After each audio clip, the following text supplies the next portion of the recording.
тариф на переводы в Кыргызстан в предложении. При отправке 10 тысяч рублей вы платите комиссии 90 рублей, а если у вас подключен абонемент, то всего 45 рублей.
نه جونی افا همجا شیشتم کو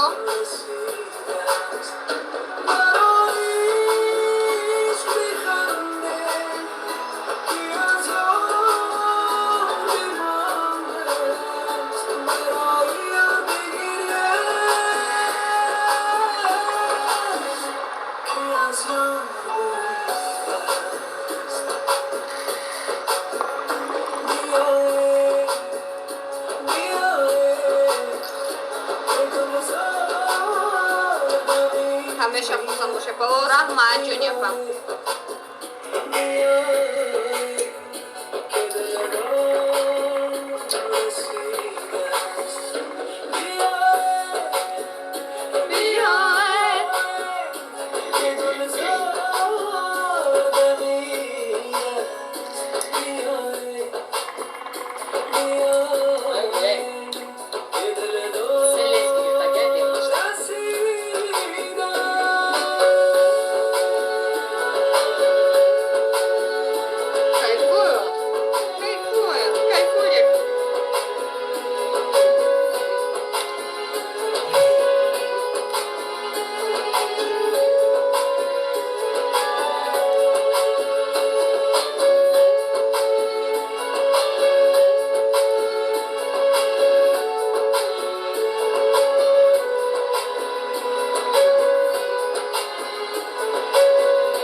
رحمت جونی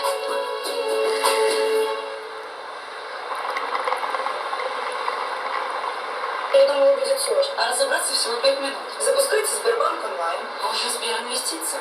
В любом деле, хочешь хорошего результата? Доверяй профессионалам. نشهها جونی افا دیوانش دستن ابزوردیچگوی ما غیبچیکوی ما جونجونکوی ما دیوانش دستن من میخوام با شما هم صحبت شفاهم شما روزین همشهرها جونی من روزیم چی بانه کدام دختر کدام بچه خچه уважать میکنه جونجونکوی ما نیسه مرحمت любой таткати метон габзам любой جوره جانم بده با